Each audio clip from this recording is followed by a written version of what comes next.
So today it's 8 o'clock or 9 o'clock in the morning, and I've lit the fire. We are going to have a pulled pork hamburgers tonight. So we're going to be slow roasting the pork for probably 6 or 7 hours today in the wood oven. I've got to get the temperature up. So once this has gone for probably another 15 minutes where it is, I'll be shifting the fire either to one side or both sides. I'm not sure yet. And I'll let the oven heat to full temperature, a pizza cooking temperature. Make sure that the whole oven is saturated with heat, and then I'll let the fire die down. We'll do a 30-minute roast of the pork in the oven to crisp it up on the outside. I'll then pull the fire out, put it into the bin that I have down here, and put the roast back in there without the fire, so it will just use the latent radiant heat that's in the bricks once it's all fully warmed up. So I'm about to shift the fire over to one side, and this is the heating of the oven process. So I'll move it to one side for half an hour, and then I'll move it to the other side for half an hour. I use some welding gloves because the fire is hot.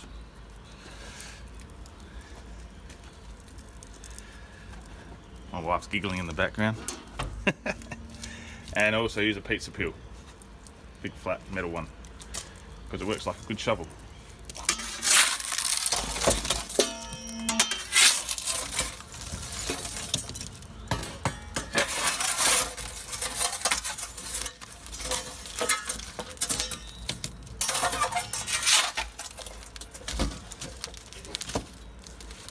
Alright, so we just let that then burn on that side for about half an hour.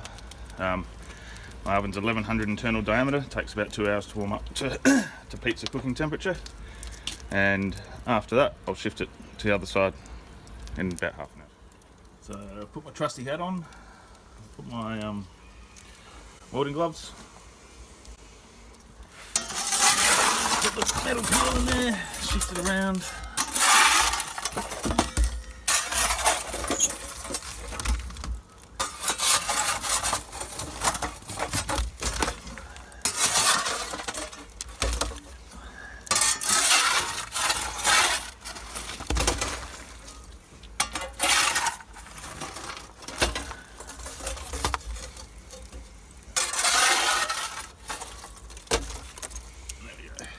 Doesn't matter if there's a lot of coals on the other side, they'll just die down. I'll let that go for a few minutes, about half an hour. I'll just lob some fresh bits of wood in there just to get it going. You may be wondering why I'm shifting it around. Having used it for 5 years, and my oven's quite big. It's also a dome oven, as you can see up there. If I just leave the fire in the middle, it's just going to heat the middle part and also the roof. If I leave it on one side, then it's going to heat that side as well. Now what you want to do is to have the heat swirling around on the inside, and the best way to do that is to have the fire up against the wall where you can see it curves over the ceiling of the oven. That distributes, I think, distributes the heat more evenly around the oven, so you don't have any hot spots and cold spots. We obviously have the hot spot where the fire is. But it gives a more even heat saturation in the oven than if I was just to leave it, say, at the back or to one side. So the idea is to heat up the entire oven for a couple of hours, so that the bricks, which will warm up and then radiate the heat back into the oven. So you want to have the whole thing saturated with heat. If I was going to cook pizzas in here, I'd be cooking pizzas on the left-hand side and in the middle. With the pizzas, I heat in the middle first, and then I heat the side I'm going to cook the pizzas on, and then I start to heat the other opposite side. So this gives the base of the oven roughly 350 degrees, and you want it around between 300 to 350 Celsius to cook pizzas.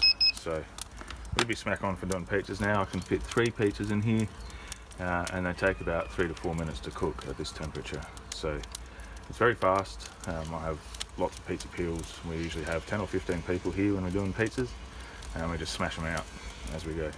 So our temperature is dropping quite rapidly now, so to 285.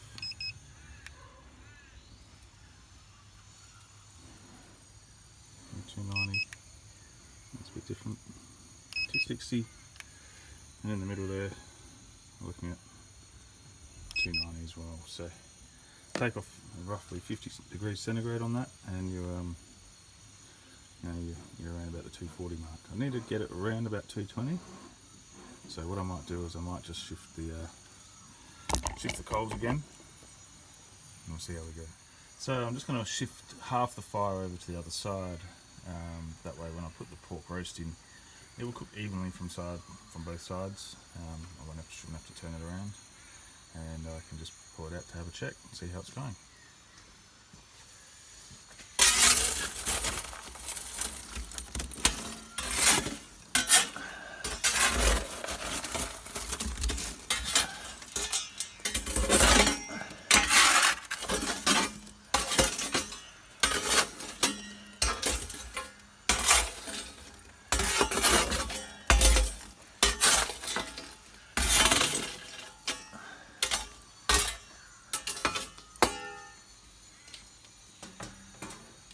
Okay, so we now have the fire split, coals on each side, and I reckon probably in maybe half an hour we should be able to put the roast in for its first 30-minute cook. That cook is just to crisp it up on the outside.